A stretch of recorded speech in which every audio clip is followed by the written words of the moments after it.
요한복음 11장 25절에서 27절 세 절의 말씀, 우리 화면을 통해서 또 말씀을 성경을 찾으시고 함께 한 목소리로 합독하며 마음에 받겠습니다. 우리 세 절의 말씀 다 함께 한 목소리로 읽겠습니다. 예수께서 이르시되 나는 부활이요 생명이니 나를 믿는 자는 죽어도 살겠고 무릇 살아서 나를 믿는 자는 영원히 죽지 아니하리니 이것을 내가 믿느냐. 이르되 주여 그러하이다. 주는 그리스도시요 세상에 오시는 하나님의 아들이신 줄 내가 믿나이다. 아멘. 할렐루야. 네, 무더워진 날씨 속에 또 단비가 내리고 있습니다. 장마라고 이야기하지만 긴 장마는 아니고 짧은 이 비 속에서 또 때로는 더러워진 것들도 씻겨져 내려가고 무더워졌던 날씨도 다시금 주춤해지는, 저는 축복의 단비라 생각합니다. 그래서 하루하루 좀 비가 오면 마음이 침울해지시는 분들도 계시고 또 오고 가는 그 길이 미끄러워져서 어려움을 겪는 우리 성도님들도 계실 텐데, 그럼에도 때에 따라 비를 내려주시고 또 무더운 날씨, 또 따뜻한 날씨, 또 때로는 추운 날씨를 허락하신 하나님께 매일매일 감사로 시작하는 복된 우리의 삶이 되시기를 축복합니다. 그래서 오늘 만남이 또 귀하지요. 한번 인사 한번 나누도록 하겠습니다. 주 안에서 사랑하고 축복합니다. 네, 역시 첫 인사는 조금 우리 소영숙 권사님 얼굴이 참 밝게 잘해주셨는데 몇 분은 아직 표정이 많이 안 풀리신 것 같아요. 조금 더 얼굴을 푸시고 두 번째 인사 함께 나누도록 하겠습니다. 이거는 지난주 자막인데요. 우리 삶에 당연한 것은 하나도 없습니다. 우리 삶에 당연한 것은 하나도 없습니다. 맞지요? 당연한 것이 하나도 없습니다. 세 번째 인사입니다. 모든 상황 속에서도 주님을 신뢰하며 나아갑시다. 모든 상황 속에서도 주님을 신뢰하며 나아갑시다. 네, 아멘입니다. 주님을 신뢰해야 오늘 이 말씀도 은혜 위에 은혜가 덮여질 줄 믿습니다. 시작하기에 앞서서 우리 요한복음 시즌 2 두 번째 함께 하도록 하겠습니다. 우리 너무 잘 맞춰주셔서 조금 어려운 거를 가볼까 했는데 우리 유종의 미를 거두기 위해 웃으면서 함께 시작해 보도록 하겠습니다. 준비되셨나요? 준비되셨나요? 네, 이렇게 한 목소리로 시작해 주시면, 그리고 정답을 외쳐 주시면 감사하겠습니다. 첫 번째 문제 나갑니다. 세로 1번입니다. 예수님께서는 아버지께 구하여 또 다른 땡땡땡을 주신다고 말씀하셨습니다. 보혜사, 정답입니다. 네. 두 번째, 가로 2번입니다. 예수님께서는 죽은 지 나흘 된 누구를 살리셨죠? 나사로. 우리 말씀 가운데도 있었죠. 나사로. 좋습니다. 쉽게 갑니다. 예수님의 부활을 믿지 못했던 제자는 누구였지요? 크게 도마. 정답입니다. 다음 가로 4번입니다. 아리마대 사람 요셉과 니고데모는 예수님의 시체를 향품과 함께 무엇으로 감쌌죠? 세마포. 좋습니다. 정답. 다음 세로 5번입니다. 나는 땡땡땡땡이요 너희는 가지라. 그가 내 안에 내가 그 안에 거하며 사람이 열매를 많이 맺나니 나를 떠나서는 너희가 아무것도 할 수 없음이라. 포도나무. 드디어 9번째가 되니 이 한 목소리로 대답을 해주셔서 참 감사합니다. 포도나무. 정답. 가로 6번. 큰 무리가 예수님께서 오신다는 것을 듣고 어떤 가지를 가지고 맞으러 나갔지요? 종려예요, 종려예요? 발음 지금 종료예요, 종려예요? 종려. 정답일까요? 종려나무. 정답입니다. 다음 문제 주세요. 세로 7번입니다. 너희가 나를 사랑하면 나의 땡땡을 지키리라.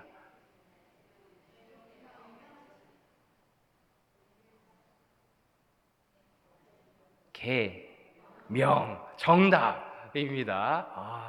좋습니다. 두 번 하니까 이렇게 잘 하시네요. 사도 요한이 요한복음을 기록한 이유는 예수께서 하나님의 아들 그리스도이심을 믿게 하고 그 이름을 힘입어 땡땡을 얻게 하려 함이다. 무슨 명이죠? 생명, 정답입니다. 그러니까 뒷글자, 앞글자를 잘 보시면 됩니다. 다음 문제, 세로 9번입니다. 너희를 땡땡이라 하였노니 내가 내 아버지께 들은 것을 다 너희에게 알게 하였음이라.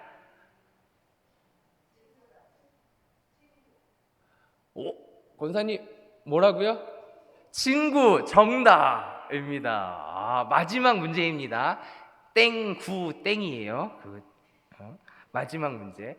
군인들은 예수님께서 이미 죽으신 것을 보고 어디를 창으로 찔렀죠? 옆구리. 정답입니다. 우리 요한복음 강하신데 우리 다음 주 한 두 문제를 준비해서 구약 하나, 신약 하나 이렇게 해서 유종의 미를 한번 걷어보도록 하겠습니다. 마음 문이 열리셨나요? 네, 준비되셨으니까 이제 어깨도 펴시고 준비해서 오늘은 책은 12번째 질문, 마지막 질문입니다. 근데 이 질문을 오늘 나누고 다음 주에는 좀 정리하면서 우리가 그리스도인으로서 어떻게 살아가야 하는지 조금 우리 삶에 질문을 던져보고 우리도 그 질문에 대해 묵상해보고 해답을 또 말씀을 통해서 얻는 시간을 갖고자 합니다. 그래서 오늘은 9번째 시간으로서 질문으로 시작해 보려고 합니다. 내가 진짜 두려워하는 것은 무엇인가? 그리고 나의 진짜 자아란 무엇인가? 그 자아는 과연 믿을 만한가? 나는 믿을 만해요? 나는 나 스스로 나를 믿을 수 있을까? 그런 이야기예요. 세 번째는 하나님의 심판 앞에서 나는 어떻게 설 수 있는가? 그리고 예수님은 단지 종교 지도자인가? 아니면 나를 위해 죽은 하나님이신가? 그리고 만약 이 모든 것이 사실이라면 나는 예수님을 어떻게 받아들일 것인가? 이 질문입니다. 어떻게 받아들이고 계시지요? 믿음의 고백을 매일 매 순간 고백하시면서 주님과 동행하면서 살고 계시리라 믿습니다. 근데 세상을 살아가면서 크리스천인 우리는 이러한 질문에 대해 깊이 고민할 때가 찾아옵니다. 삶이 평안할 때라든지 처음 예수님을 만났을 때 믿고 나아갈 때에는 이러한 질문들이 눈에 들어오지 않고 귀에 들어오지 않지만 신앙생활을 오래 하다 보면 그리고 어떠한 상황이나 어려움에 봉착했을 때 어떠한 상황이 나를 힘들게 하거나 고민이 찾아올 때 때로는 나는 누구인가 철학적인 그 질문 앞에 정말 우리는 이러한 질문들 나는 나를 정말 믿을 수 있을까? 그리고 오늘 이야기하는 사랑이신 하나님이 어떻게 지옥에 보낼 수 있을까? 이러한 질문들이 떠오르게 된다는 것이지요.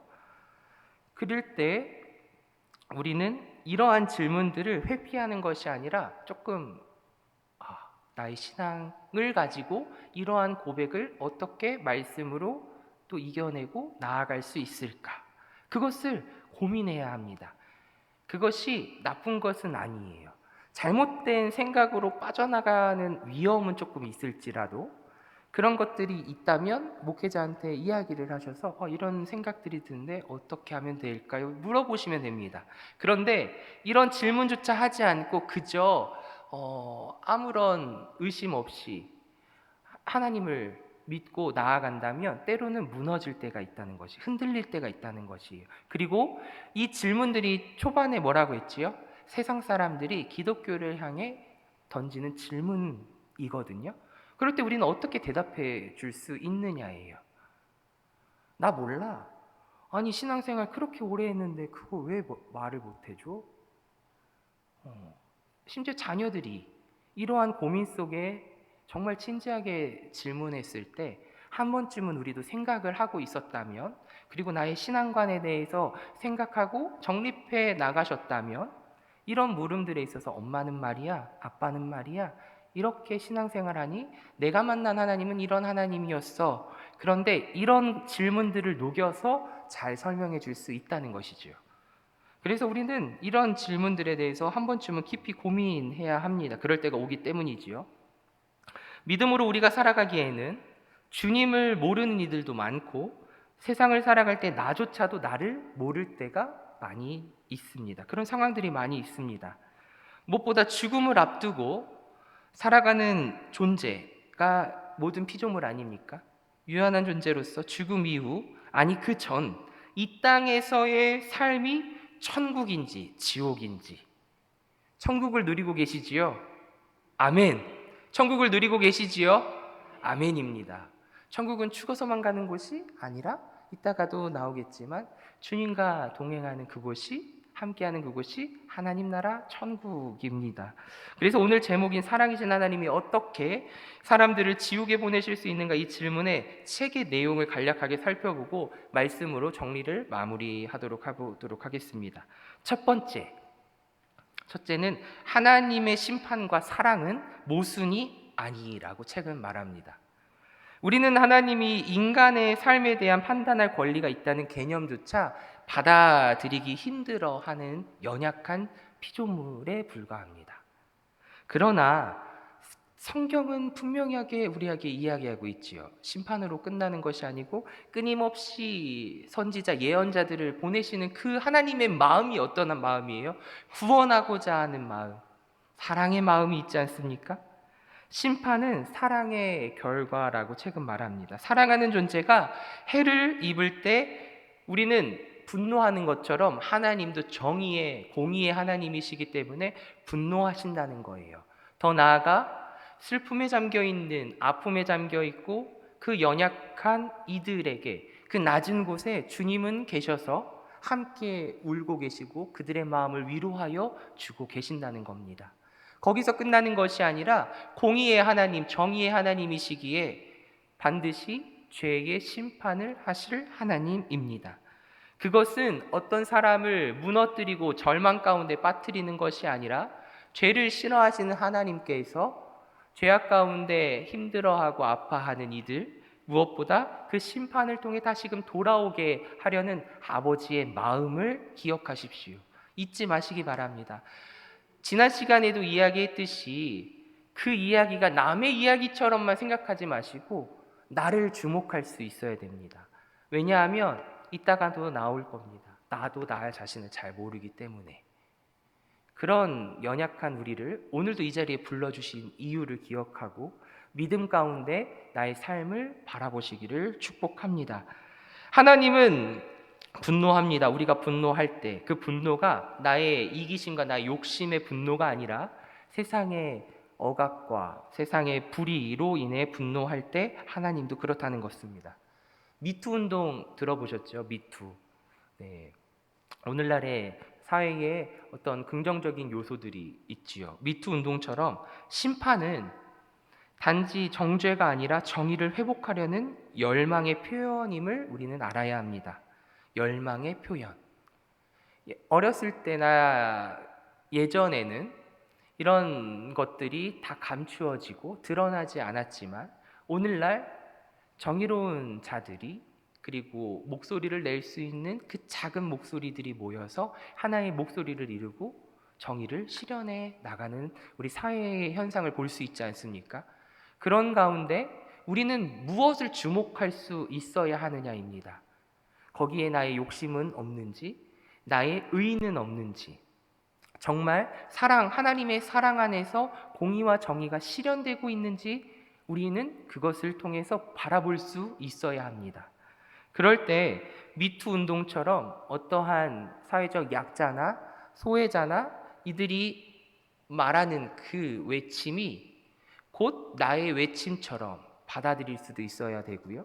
그렇게 되면 그 상황이 나는 상관없는 것이 아니라 이 사회를 살아가는 믿음 공동체를 이루어갈 때 때로는 그들의 소리에도 귀 기울일 수 있고 이해해 보려고 노력할 수도 있어야 한다는 것입니다. 그것이 주님이 주시는 하나님의 마음입니다. 주님은 불의에 참지 아니하시고 분명히 화도 내시고 분노하시는 하나님이시지만 공의의 정의의 하나님, 나아가 그것을 모든 것을 감싸시는 사랑의 하나님을 우리는 잊지 말고 그 마음을 나아가시기를 바랍니다.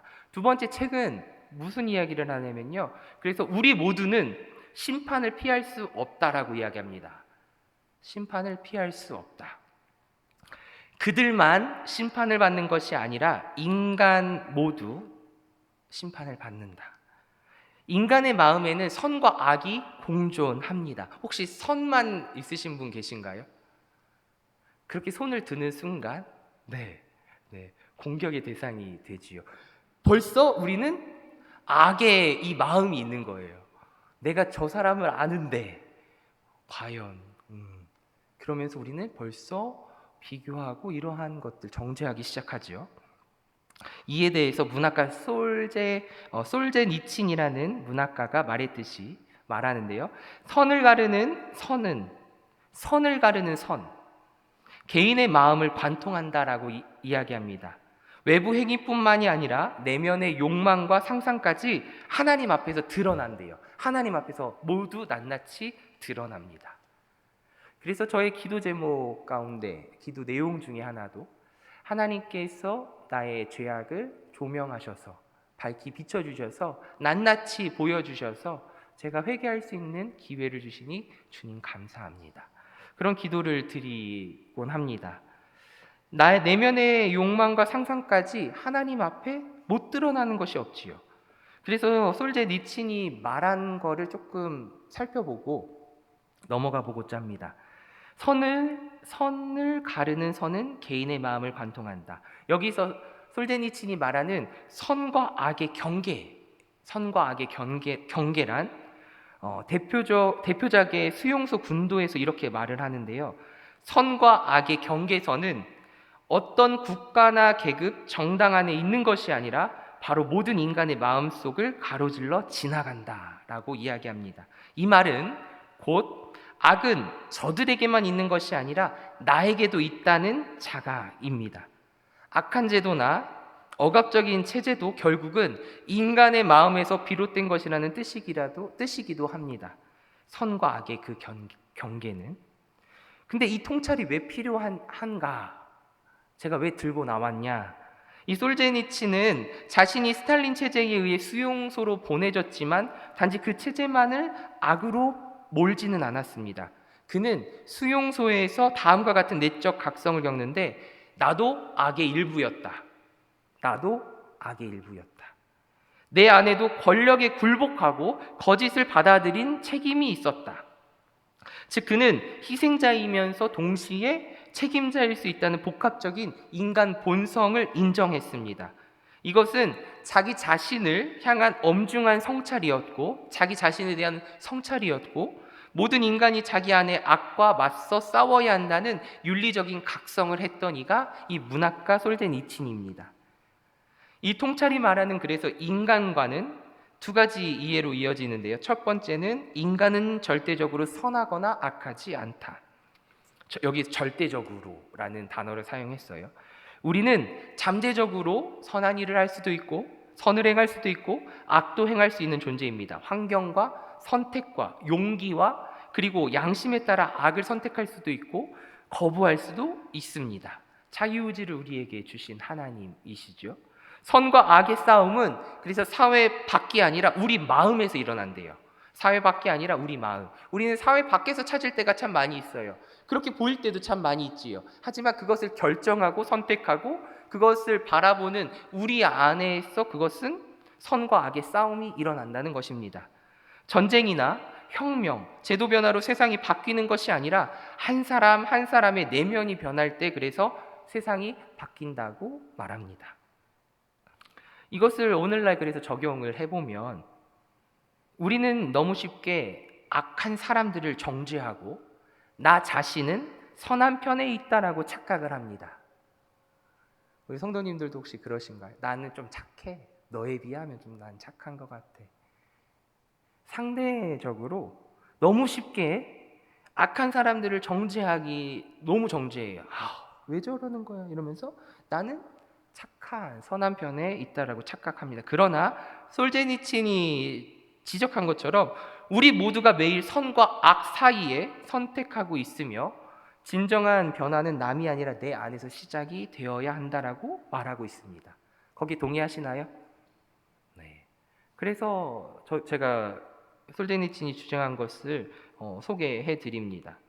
여기서 주장은 선과 악의 경계에서는 모든 인간의 마음속을 지나간다라고 아까 이야기했죠. 그것은 내 삶을 바라볼 수 있어야 한다는 것이에요. 내 안을 바라볼 수 있어야 한다는 것입니다. 그래서 솔제니치는 인간학적인 고백을 드림과 동시에 그래서 문학가를 넘어서 영혼의 증언가라고도 불리기도 한다고 합니다. 솔제니친이 말하는 것이 오늘 나를 주목하고 계시는 하나님의 그 사랑의 눈 가운데에 나도 내 삶을 주목할 수 있기를 바랍니다. 세 번째는 십자가는 하나님의 심판과 사랑이 만나는 장소입니다. 예수님은 단순히 피해자가 아닙니다. 하나님의 진노를 스스로 마신 하나님 자신이십니다. 그래서 십자가는 죄 없는 자가 죄인을 위해 대신 벌을 받는 정의와 자비의 극치를 이룹니다. 예수님은 그래서 사형수이자 집행자입니다. 이는 기독교 신앙의 역설적 논리이지요. 그러기에 우리는 십자가를 바라볼 때에 죄 없으신 예수 그리스도께서 누구를 위하여 십자가에 달려 죽기까지 그 고난을 감내하셨는지, 그 죽음을 이겨내셨는지, 그 은혜를 기억하시기를 소망합니다. 네 번째는 기독교는 단순히 그래서 천국행 티켓이 아닙니다. 천국행 티켓. 천국 열차 들어보셨죠? 그 춤도 있잖아요. 저도 청소년 시절 때 참 많이 춰봤었는데 천국 열차 티켓 다 따셨나요? 다 타셨어요? 네. 한 번 따면 끝인가요? 아님을 우리 권사님들은 잘 알고 계실 겁니다. 그런 의미가 아니라는 것도 잘 알죠. 예수님을 믿으면 구원을 받는 그 믿음을 표현한 거라고 생각합니다. 그러나 나는 땄으니까 마음대로 세상을 살아도 된다라는 의미는 결코 아니라는 것을 잘 알고 계십니다. 천국과 그래서 지옥은 공간이 아니라 하나님과의 관계입니다. 상태예요.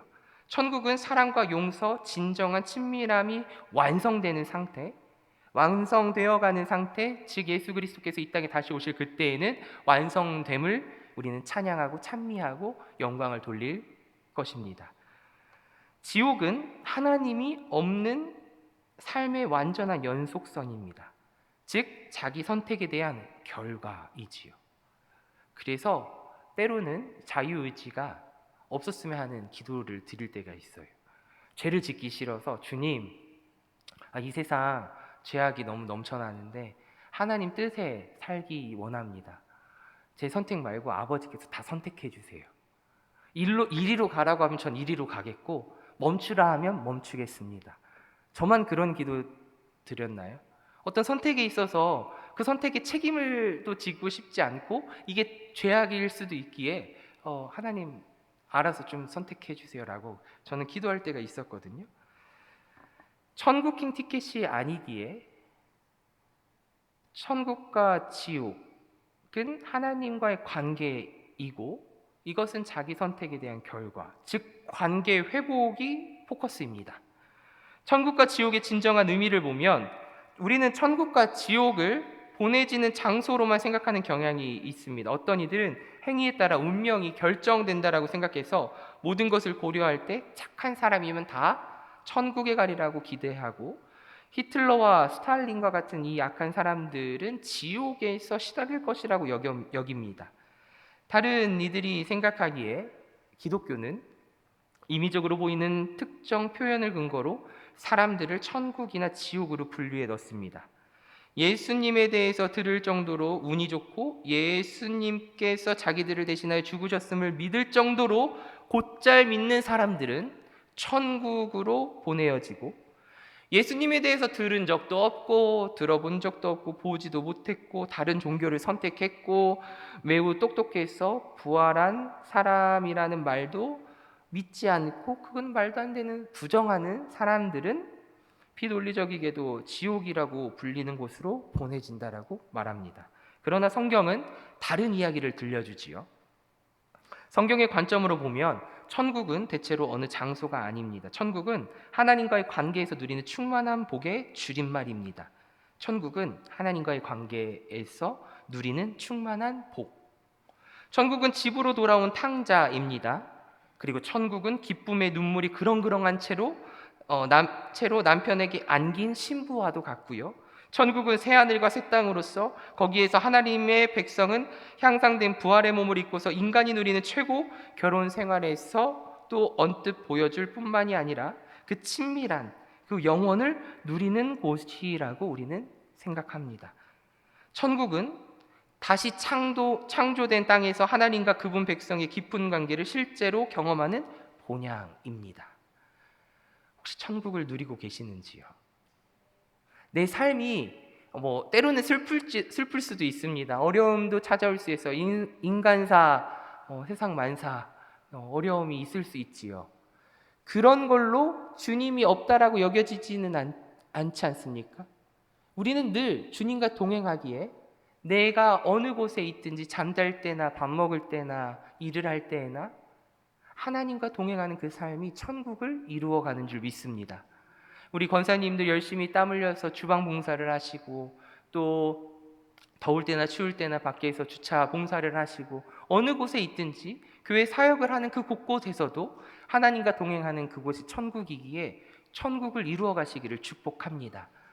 지난 시간에 왜 화내냐고 그랬죠. 제 설교 시간에도 이야기 드렸습니다. 왜 화를 내냐고. 우리는 기쁨이 있어야 합니다. 주님과 동행하는 사실을 망각하면 기쁨이 사라지고 나의 욕심과 나의 의와 나의 분냄이 드러나기 마련입니다. 그래서 천국과 지옥은 단순히 내가 가야 할 본향을 넘어서 주님과 오늘도 그 천국의 기쁨과 감사함과 하나님을 찬양하는 그 찬양이 우리 가운데 충만하시기를 좋으신 예수님의 이름으로 축복합니다. 천국은 하나님과의 온전한 관계 속에 거하는 상태이기에 요한복음 17장 3절의 말씀을 근거로 우리는 고백할 수 있어야 합니다. 우리 함께 읽도록 하겠습니다. 요한복음 17장 3절의 말씀 함께 읽겠습니다. 시작. 영생은 곧 유일하신 참 하나님과 그가 보내신 자 예수 그리스도를 아는 것이니라. 아멘. 영생은 하나님을 아는 것, 하나님을 알아가는 기쁨이 넘쳐나는 곳, 즉 관계 속에서 살아가는 것을 말합니다. 요한계시록 21장 3절의 말씀도 함께 읽겠습니다. 시작. 보라, 하나님의 장막이 사람들과 함께 있음에 그들은 하나님의 백성이 되고 하나님은 친히 그들과 함께 계셔서. 즉 하나님과 함께 있음이 뭐라고요? 천국이라는 겁니다. 하나님과 함께 있는 곳이 천국입니다. 그럼 지옥은 하나님과의 단절이에요. 거절된 관계의 결과가 지옥이기에 소외된 곳입니다. 신학자 C.S. 루이스는 그래서 이렇게 말합니다. 지옥은 하나님 없이 살기로 선택한 사람의 마지막 결과일 뿐이다. 다시 한번 볼까요? 지옥은 하나님 없이 살기로 선택한 사람의 마지막 결과일 뿐이다 라고 C.S. 루이스는 말합니다. 하나님과 함께하기를 원치 않는 인간의 자율적인 선택이 지옥을 낳은 것이지요.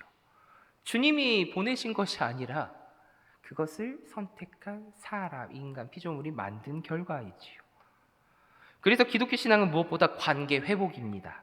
천국은 언제 시작되었을까요? 죽은 후에 가는 그 어떤 곳이라 말할 수 있겠지만 더 나아가 지금 여기서 하나님과의 관계가 회복되는 그 순간부터 시작됩니다.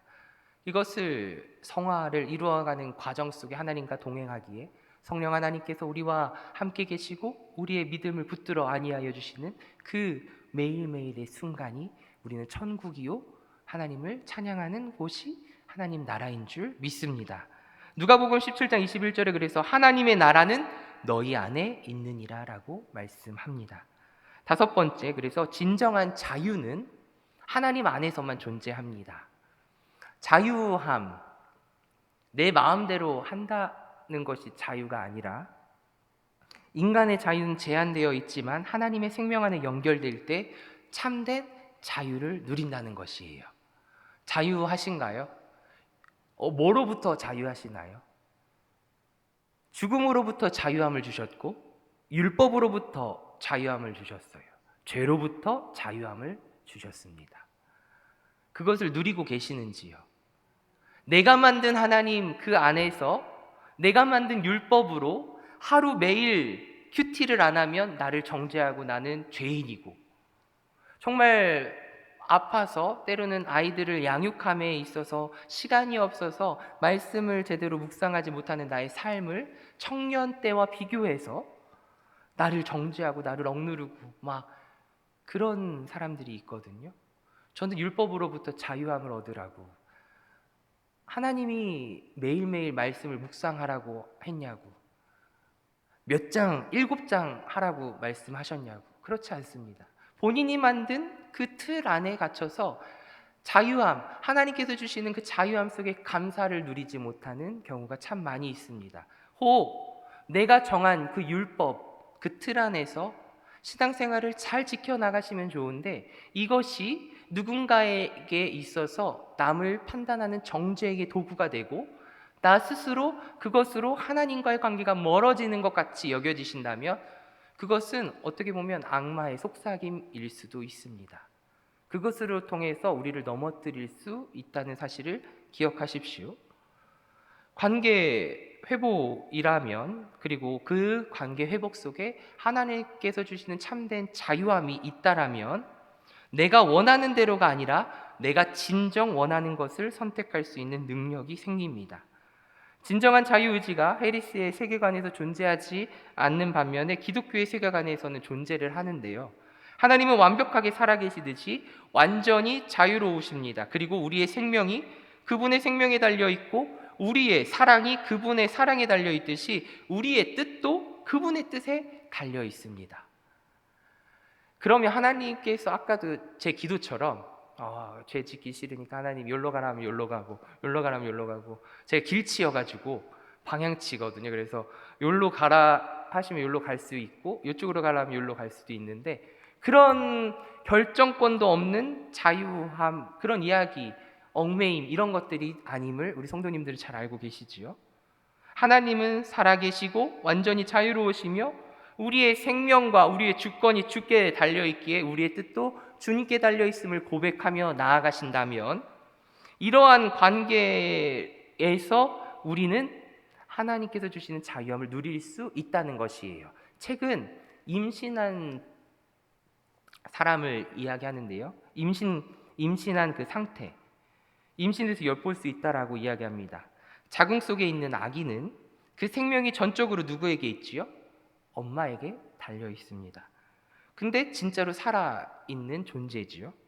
아기는 자궁 속에서 자유롭게 움직입니다. 그러나 아기는 자신의 위치를 제어할 수가 없어서 내가 가는 곳에, 그 임산부가 가는 곳에, 엄마가 가는 곳에 아기도 자연스레 따라가지요. 공간에 대한 자유가 없어서 위치를 제어할 수 없기에, 마찬가지로 우리는 예수님에게서 독립해서가 아니라 예수님 안에 쌓인 채로 우리는 진짜로 살아가고 있는 오늘이고, 우리는 진정 자유롭습니다. 그러나 주님께서 만들어 놓으신 이 창조 세계 안에서, 무엇보다 주님께서 주신 그 믿음의 분량 안에서 우리는 자유함을 누리고 하나님을 바라보고 찬양한다는 것입니다. 내 아기가 지금 즉시 그 임산부를 떠나서 밖으로 나가면 어떻게 되죠? 죽지요. 마찬가지예요. 우리도 그리스도, 예수 그리스도에서 벗어난다면 자유와 생명을 얻는 것이 아니라 움직임이 멈추어 버리고 짧은 몸부림이 멈추어 버리고 죽게 된다는 사실입니다. 몸 안에 있으면서 아가는 엄마의 피에 의지하고 먹는 거에 의지하고 면역력의 보호를 받으며 살아가듯이, 사랑하는 우리 성도 여러분, 우리도 예수 그리스도의 그 사랑 안에서, 그 구원의 은혜 안에서 우리는 하나 되어 있습니다. 그 은혜를 우리에게 주셨고, 단절되었던 하나님과의 관계가 성자 예수 그리스도로 말미암아 우리는 연결되었고 연합되었고 그분을 의지하여 주 앞에 설 수 있는 존재가 되었음을 고백하며 나아가시기를 축복합니다. 나는 예수를 믿음으로 비슷하게 주님을 의지한다라고 고백합니다. 예수님께서 가시는 곳에 그래서 우리도 갈 수 있고 순종할 수 있는 것입니다. 어떤 말씀은 취합해가지고 취사 선택해가지고 이 말씀은 지키기 좋아, 이 말씀은 지키기 어려워. 혹시 말씀 뽑기 하시면서도 그런 시험 가운데 계시다면 그 말씀에서도 좀 자유함을 얻으시고 어떠한 말씀이 나에게 주어지든 그 말씀 안에서 주시는 그 은혜를 충분히 누리시기를 축복합니다. 여섯 번째, 그래서 은혜는 스캔들입니다.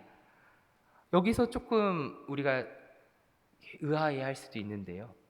성폭행범이나 살인범도 회개하고 예수님을 믿으면 용서받을 수 있다는 메시지는 사실 세상에서는 도덕적으로 충격적인 이야기입니다. 그런데 우리도 그렇게 분노할 수 있죠. 첫 번째, 그래서 분노하시는 하나님을 우리는 기억할 수 있어야 되고요. 더 나아가서 구원은 우리 손에 있지 않다는 것을 기억하십시오. 그 은혜는 나만 누리는 것이 아니라 착하다고 착각하는 나만 누리는 것이 아니라 하나님 보시기에는 모든 이들이 주님께로 돌아오기를 바라고 계신다는 그 마음을 우리는 이해할 수 없을지라도 믿음으로 고백할 수 있어야 됩니다. 이 은혜의 스캔들이 기독교 복음의 핵심이기 때문입니다. 많은 이들을 죽인 이들도 나같이 죄인도 하나님은 사랑하십니다. 이해할 수 없을지라도 믿음으로 바라보시기를 소망합니다. 주요 통찰을 그래서 보고 말씀을 넘어가는데요. 하나님 주제를 가지고 보면 단순히 규칙을 만드는 존재가 아니라 우리를 끝까지 사랑하시는 분으로 우리는 고백합니다. 그리고 심판이라는 주제는 억압이 아니라 정의의 실현입니다. 이것은 나아가 사랑의 강력한 표현입니다. 인간은 선한 자, 악한 자 이렇게 구분지어서 대립하는 것이 아니라 모두 죄 아래에 있는 존재입니다. 그리고 복음은요, 가장 절망적인 자리에까지 도달하는 하나님의 무한한 은혜입니다. 그리고 선택은요, 우리의 결정은 유한합니다. 제한적이지만 그 결정은 진짜로 우리에게 달려 있다는 거예요. 결정은 예수님을 믿기로 결정하셨고 나의 구주로 고백하기로 결정하셨고 사랑하는 내 자녀들에게 내가 가장 사랑하는 나의 하나님 믿음의 유산을 흘려보기로 결정하셔서 아이들을 교회로 데리고 오시고 그 아이들을 위해 기도하시고 나의 입술을 열어 복음을 전하는 것 아니시겠습니까?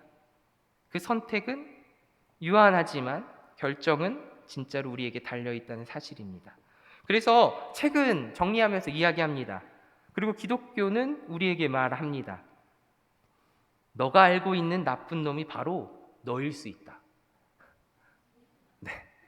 너가 생각하는 나쁜 놈이 바로 너일 수 있다라는 거예요. 그리고 예수님이 너를 대신해 벌을 받았고 너는 이제 용서받을 수 있다.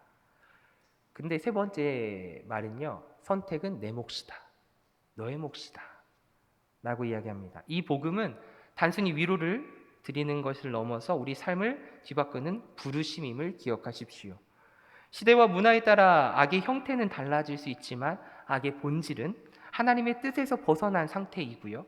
그 기준은 상대적인 것이 아니라 하나님 중심입니다.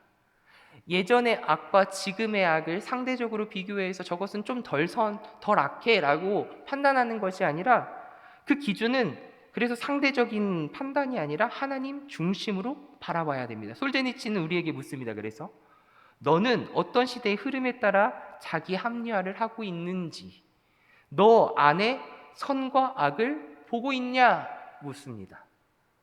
너 안에 선과 악을 보고 있냐고 물어요.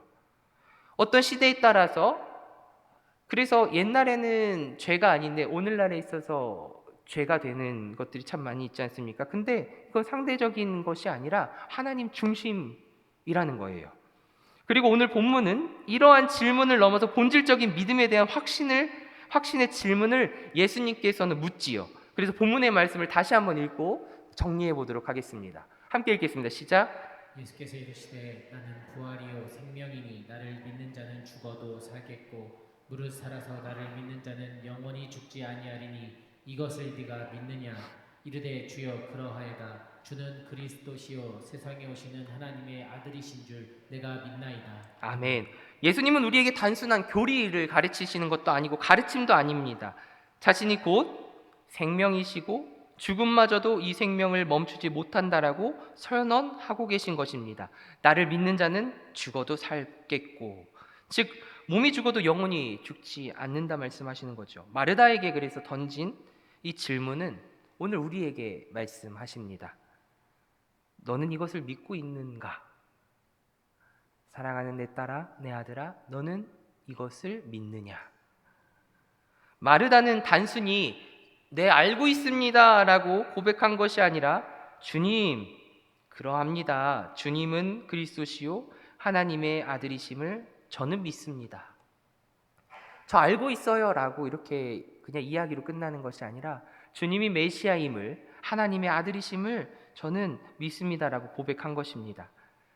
제가 앞서 그래서 나눈 것처럼 인간은 그래서 죄로부터 자유롭지 못할 수도 있습니다. 늘 죄와 선과 악을 사이에 두고 그 경계선에서 우리는 늘 끊임없이 선택하고 고민합니다.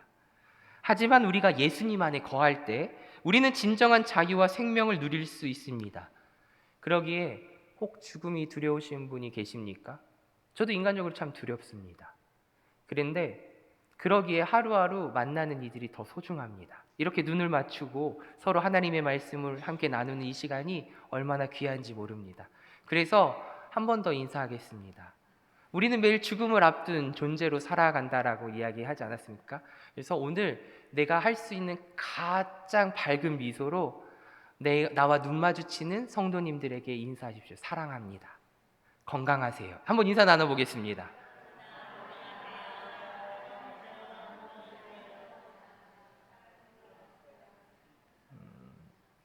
인사를 조금 덜 하신 것 같아요. 좀 멀리 계신 분하고 한 번 더 하겠습니다. 건강하세요. 사랑합니다.